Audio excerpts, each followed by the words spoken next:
We did finish the film. We submitted a cut to Sundance on November 1st, and Walter died on November 2nd. And that was a weird little kind of cosmic moment.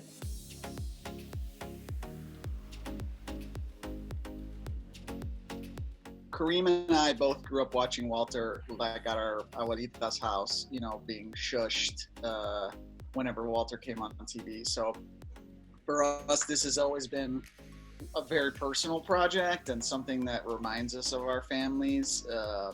And I think we each kind of held on to this fascination with Walter, who ultimately was such an unlikely hero in the Latin community, which can often be machista or homophobic.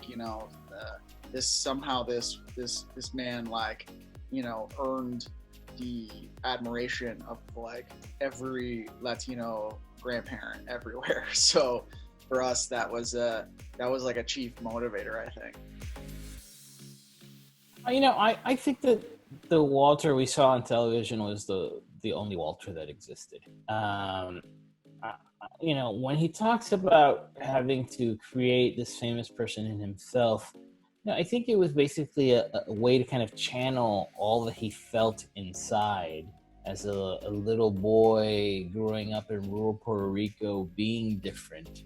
And we can interpret being different as being, supernatural or maybe queer or a combination of all of those things. But certainly different than his brother and father who were out in the countryside. He had to kind of channel all of that difference in a way. And what better way than to kind of be larger than life? The Walter that you saw off camera, off screen, was not very different than when you saw on screen. I always say it was just at a different octane level.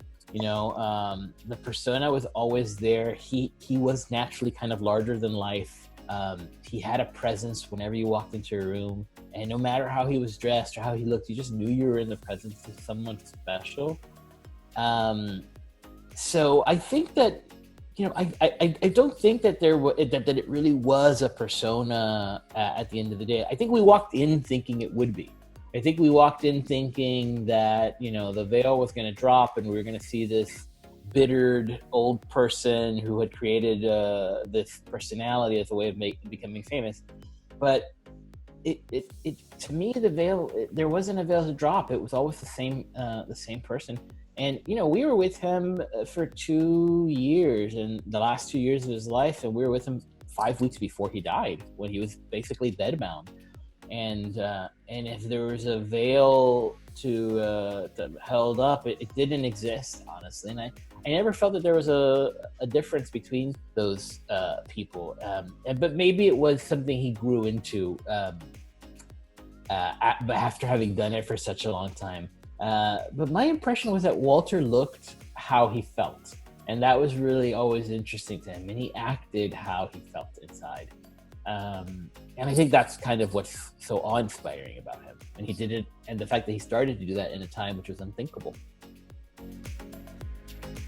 We talked a lot about this. We were so fortunate to kind of have Walter as part of our culture for so many years, and we wanted to make sure to be able to share him with as large an audience as possible.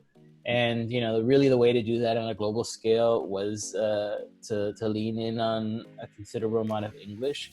I think Walter knew that too, because when we would interview him, he would often default to English.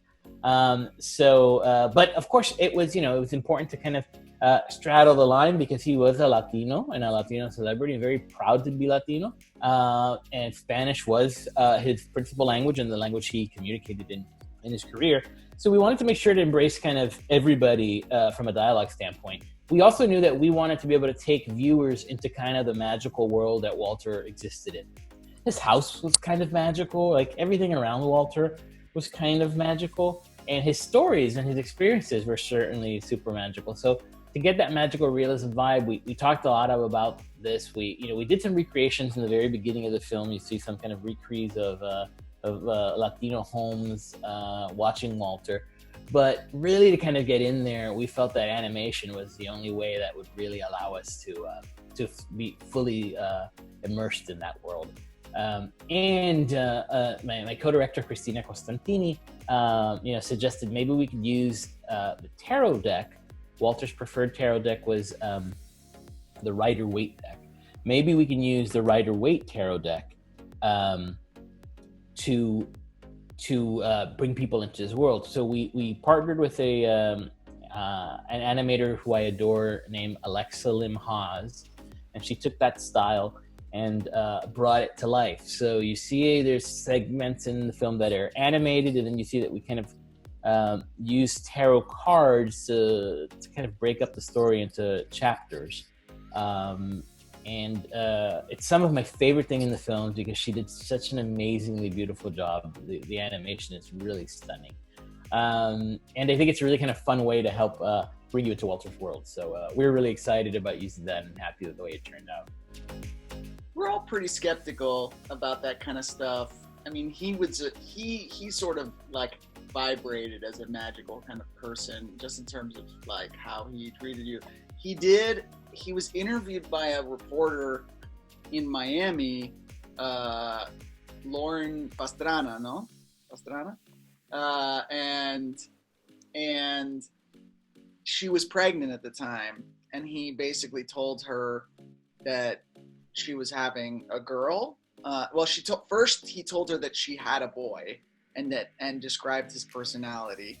She was like, yes, and then he was like, and now you're having a girl, and she was like, kind of shocked, right? So like little things like that, but I think Walter's magic is honestly in his charm, right? It's just like his ability to constantly draw you in. That to me is like his superpower. We did finish the film. We submitted a cut to Sundance on November 1st, and Walter died on November 2nd. And that was a weird little kind of cosmic moment. I think it was like his way of saying my job is done. And even the way that three of us came to the story, we didn't really know each other. Walter brought us together to make the film. So there's a lot of, as skeptics, there's a lot of unexpected moments that drew us in throughout this process. Logistically, we were accepted to a ton of festivals, which we were very excited about, especially because telling this kind of like very Latino story that's related to like our childhood and culture in those spaces feels important. And we obviously weren't able to do that. In terms of its reception, the funny thing is like, we, I think, always thought of this film as like a beacon of light, right? That was necessary. It's not like 2019 or 2018, really anything since 2016 has been like that great. You know what I mean? So like 2020 is just so bad that we sort of like forget, So even when we were making this movie, we were like, man, this is like what the world needs right now. It's just a message of love and inclusion. You know what I mean?